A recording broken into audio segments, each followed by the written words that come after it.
অনেক দিন তোমাদের সাথে কোনো ভিডিও শেয়ার করা হয়নি, তার জন্য প্রথমেই সরি বলে নিই। আর কেন শেয়ার করিনি সেটাও জানাবো। আমরা দুজনেই জানো তো পাগলের মতো বেরিয়ে পড়েছি, আর আমি ওকে মারতে মারতে নিয়ে যাচ্ছি। এত আনন্দ হচ্ছে আমার, আমি কি বলবো, না খেয়েই বেরিয়ে গেছি আমরা একটা বিস্কুটের প্যাকেট নিয়ে। আনন্দের কারণটা হচ্ছে আমার আজকে বড় ভাই ব্যাঙ্গালোর আসছে, কেন কি ওর এখানে একটা ইন্টার্নশিপ আছে, এখান থেকে কিছুটা দূরে।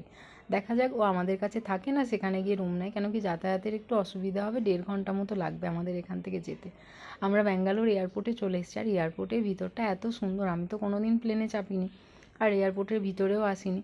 ভিতরটা বেশ অনেকটা জায়গা নিয়ে আর অনেকটা সুন্দর, দুটো টার্মিনাল, তার মধ্যে ও 2তে দিয়েছিল। আমরা চলে এসেছি, এরপর ওর সাথে দেখা হবার উপক্রমে, আর ও তো গাড়ি থেকে নেমেই গেছে অ্যাডভান্স, কেন কি ভাইয়ের সাথে দেখা করার জন্য। আর এই যে ভাই চলে এসছে, ওকে তো দেখে আমার আর আনন্দের সীমা নেই। তারপরে ওকে নিয়ে গিয়ে সেদিনকার মতো খাবার দাবার নিয়েই একেবারে রুমে গিয়েছিল, কেন কি আর রান্নার ঝামেলা করিনি দিনের বেলা, রাত্রে রান্না করা যাবে।